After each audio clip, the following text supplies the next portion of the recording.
أعوذ بالله من الشيطان الرجيم. بسم الله الرحمن الرحيم.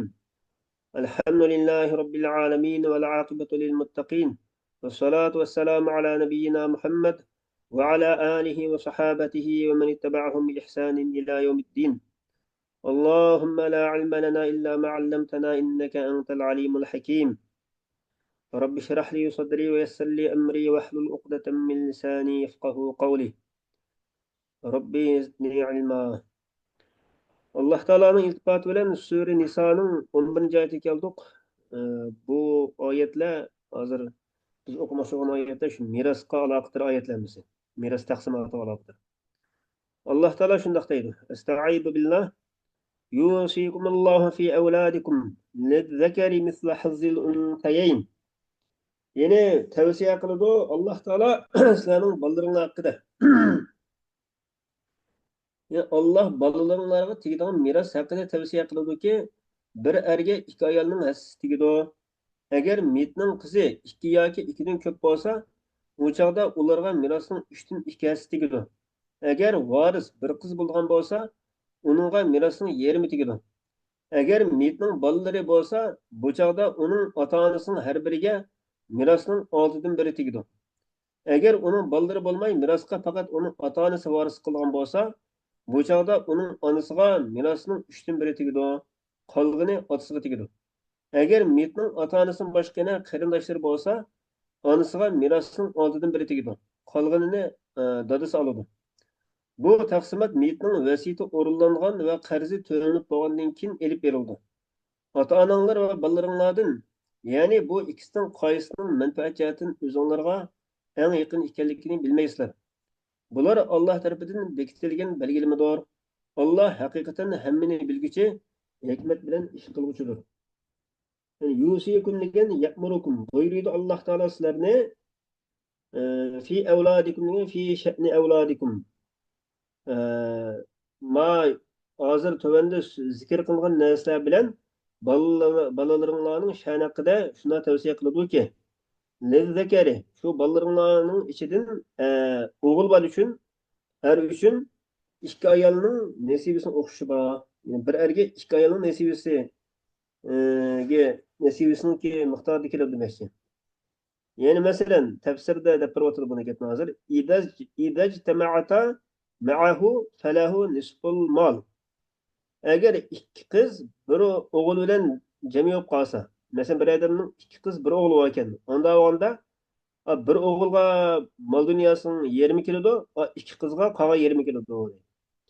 فإن كان معه واحدة أجر u o'g'il bilan bir qiz bor ekan. Masalan, demak shu o'g'il bir odamning bir qiz bir o'g'li bor ekan deyli. O'lib ketgan mitninki bir qiz bir o'g'li bor ekan. Bu holatda qiz uchun 3dan 1 keladi, o'g'ilga 3dan 2 keladi. Va inin farada hazil mali. Agar bir o'g'il bo'lib qolsa, u molning hammasini oladi. Fa in kunna nisa'an fawqa ithnatayn.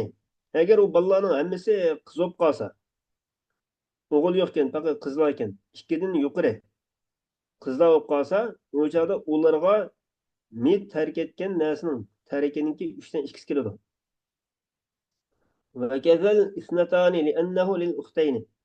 Yana ma 2 ning ustida fawqa isnatayni degan gap muhim gapkan hozir. 2 ning ustida degan bo'lgan ekan, oyatning lafzi uchun tushungan chog'da 2 dan jiqib qolsa, undan ma'xil hukm bo'ldi ekan degan bir ma'no chiqib qoldi. Lekin ma tafsir deydi, agar ikkili qiz bo'lib qolsa, 3 4 emas, faqat ikkili qiz bo'lib qolgan taqdirdami? Masalan, bir odam ikkili qizi bo'lsa, mitniki ikkili qizi bor ekan. Bu holatda uning shu holatda men 3 dan 2sini oladi ular demoqchi. Chunki bu 3 dan 2 degan shu lil ukhtayn hamshir ikki hamshiriga xosdir deydi. Yani o singil shu odamninki o singil ikki qizga tava biqavlihi yani falahuma thuluthani mimma tarak degan oyat doğuşqa u ikki qiz uchun tarikining 3 dan 2 keladi dedi. Degan bo'lgan ekan, agar ikkili qiz bo'lib qolsa, yana shu hukm o'xshash. O chaqda taxim avla deydi. Falahuma thuluthani mimma taraka bo'lgan ekan, ikki qiz bo'lib qolsa, u ikki qizning 3 dan 2sini erishi taxim avladir. لأن البنت تستحق الثلث مع الذكر. Chunki bir qiz, bir o'g'il bo'lgan taqdirda qiz 3dan 1ni oladi. لأن البنت تستحق الثلث ثلث مع الذكر degan gap shu gap. Agar bir qiz, bir o'g'il bo'lib qolsa, qiz 3dan 1ni oladi, o'g'il 3dan 2sini oladi. فمع الأنثى أولى. Agar shunday bo'lgan taqdirda bir qiz yana bir qiz bilan jami bo'lib qolsa degan gap, yana ikki qiz bo'lib qolsa, metniki ikkili qiz bo'lib qolsa, bir o'g'il, bir qiz emas, ikkili qiz bor ekan. O'g'il yo'q ekan. Bu holatda u ikkisi 3dan 2ni ilishga texim avladur demoqchi. Endi favqa snatayni degan iboradagi favqa bir qarashda u sila deyildi deydi. Ya'ni ziyoda demoqchi ekan. Ya'ni ziyoda holatda keldi demoqchi ekan. Yana bir qarashda shunday deyildiki, ya ziyoda emas. Bu lidaf'i tavahhumi ziyadatin nasib bi ziyadatil adad. لما فهم استحقاق الثنتين الثلثين من جعل الثلث للواحدة مع الذكر. Yani ma gap bir qiz bir o'g'il bilan birga kelgan chog'da, masalan metninki bir qiz bir o'g'il bo'lgan chog'da qiz 3dan 1ni oldi degan qoidadan ikki qiz bo'lib qolsa, ikki qiz 3dan 2ni elishi loyiq bo'ldi deb tushunilganligi uchun bu yerda son ziyoda bo'lsa nasibim ziyoda bo'lgan o'xshaydi deb bir gumon paydo bo'lib qolmasin degan maqsadda shu gumonni yo'q qilish uchun shuni favqa deb keltirgan demoqchi ekan. Va in kanat wahidatan, agar al mavluda u qiz birli qiz ekan, unda bo'lsa falahin nisfu, uningga yarmi keladi. Mitning tarikisiningki men mol dunyosining yarmi keladi. Ma vahidatun degan in bir qira'atda vahidatun deb o'qilgan ekan. Bu chog'da kana degan fe'l noqis emas, fe'l tom bo'ladi deydi. Endi bir qiz bo'lsa, uningga yarmi keldi dedik endi. Yarmi keldi, vali ama hukm tugadi xolos. Vali abawayhi likulli wahidin minhuma sudusu mimma taraka in kana lahu walad. Agar mitning bolasi bo'lib qolsa, mitning ota-onasining har biri uchun 6dan 1 keladi. Tarikining 6dan 1 keladi. U bola, mitning bolasi mayl o'g'il bo'lsin, qiz bo'lsin, bir bolasi bor ekan. Bolasi bo'lgan, bolasi bo'lib qolsa, u chog'da ham bolasi bor ekan, ham ota-onasi ham hayot ekan. Bunda bo'lsa, bolasining bo'lganligi uchun mitninki ota-onasining har biriga 6dan 1 keladi deydi. Va yubaddalu minhuma degan li abawayhi likulli wahidin demada keltirgan ekan, likulli wahidin li abawayhi badal qilindi deydi.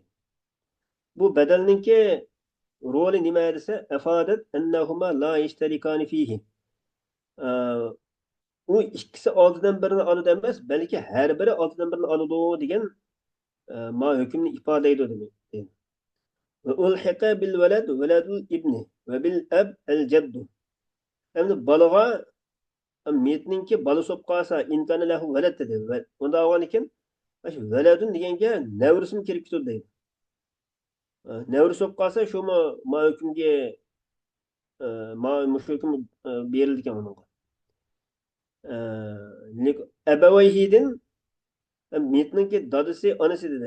Dadasiga cho'ng dadasi bo'lsa-mi, shu dadasining o'rnini turdi deydi. Cho'ng dadasimi shu dadaning qatoriga kelib ketgan. Yani dadasi yo'q, cho'ng dadasi bo'lib qolsa, cho'ng dadasi hayot bo'lsa. فإن لم يكن له ولد وورثه أبواه فلأمه الثلث. Yuqorqi hukmda metninki bolasi bo'lib qolsa, bunday bo'ladi degan hukm. Agar metning bolasi bo'lmay qolsa qanday bo'ladi desa, u chog'da ota-onasi u mitga merosxo'r bo'ladi. Va varithahu abawahu. Bolasi bo'lmay ota-onasi merosxo'r bo'lgan bo'lsa, faqat yoki ota-onasi bilan birga mitninki ayoli bor ekan yoki eri bor ekan, ma'a zawjin degan.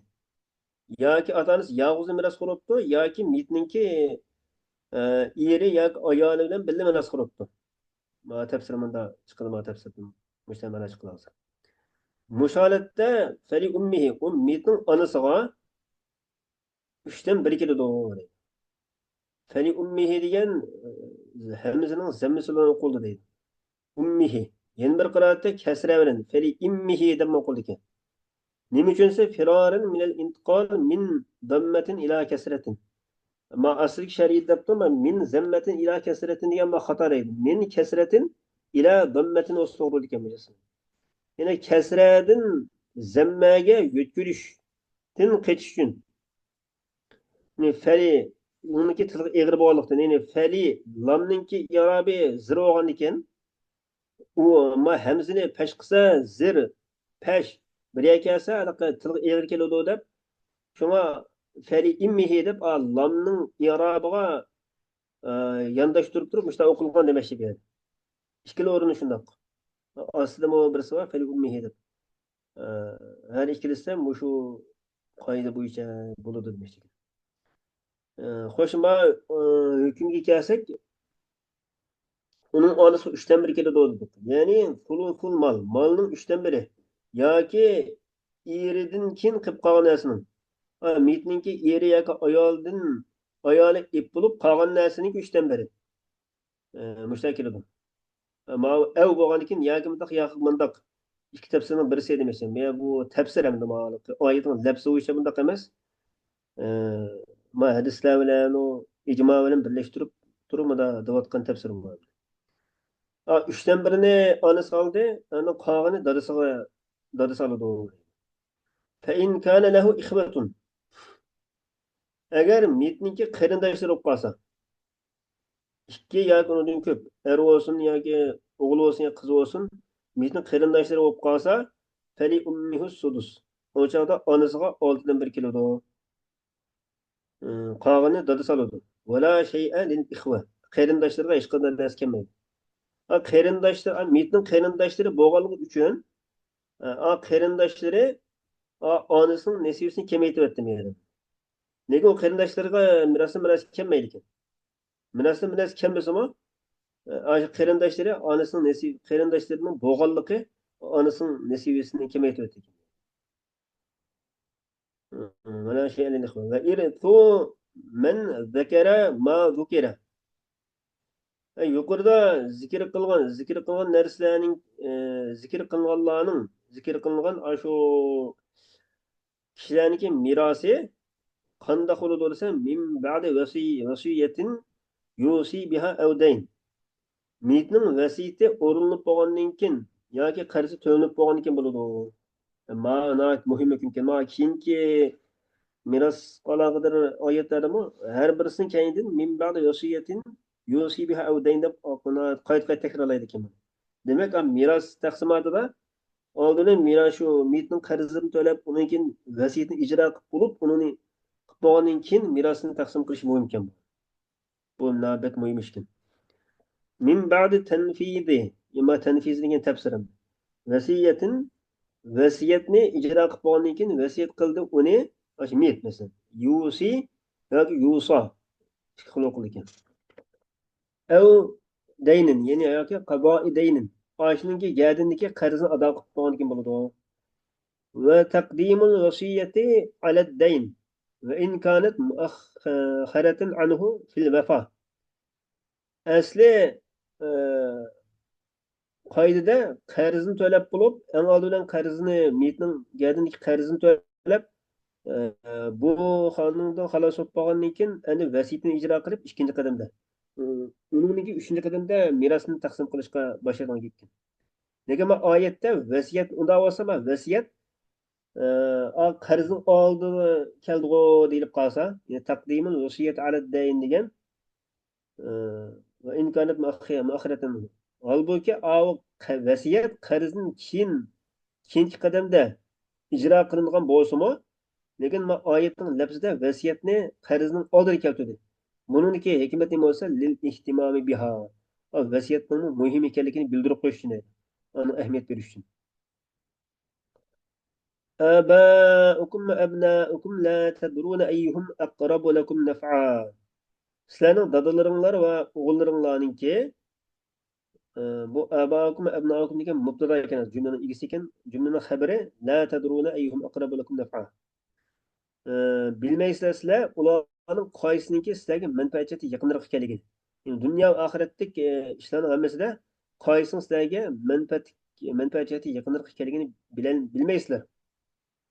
Fazonnun ba'zilar mesela bunday o'ylaydi. O'g'li uningga bakrak manfaatliroq deb uningga merosini berib o'tishi mumkin. Keyin endi uni dadasi bakrak manfaatga chiqib qoldi. Ya va bilaks. Yana yoki uni aksi bo'ldi. Dadasini bakrak manfaati kerak deb o'ylab dadasiga merosini berdi. Shuning bilan keyin bolasi bakrak manfaat yetkazgan chiqib qoldi. Shunga buni qaysiniki bakrak manfaat kerak ekanligini siz bilolmaysizlar. Va innamal alimu bizalika Alloh. Hakikaten bunu bilgiçi, birden biri bilgiçi zat şu Allah'tır. Şuna ferada lekumul mirate. Allah Teala sizlerin menfaatinlerini yaxshi bilgan boğuşqa sizlerge mirasını belgilep verdi. Bu feridatın minallah. Allah tarafından bekitilgen bir hükümdür. İnnallaha kana alimen hakima. Hakikaten Allah Teala mahlukatının işlerine ait obdan bilgicidir.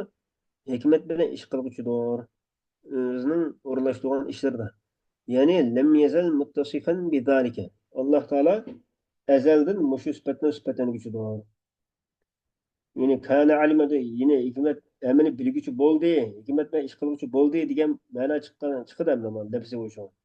Lekin bunu da Allah Teala burun unda emesti, hazır mı da kaldı diyen mana emas. Belki Allah Teala şu ezeli sıfatı muşunda. Bu Allah Teala alim, hakim diyen ve başka hem sıfatları Allah Teala'nınki ezeli sıfatları. Miras qilaqidar bir oyat tugagan bo'ldi. Oxiri o'qisam yana uzrab ketib qoldi. Buni oyat o'qiylik inshaalloh. Alloh taolo menga manfaatli mato qilsin. وآخر دعوانا أن الحمد لله رب العالمين. سبحانك اللهم بحمدك أستغفرك وأتوب إليك.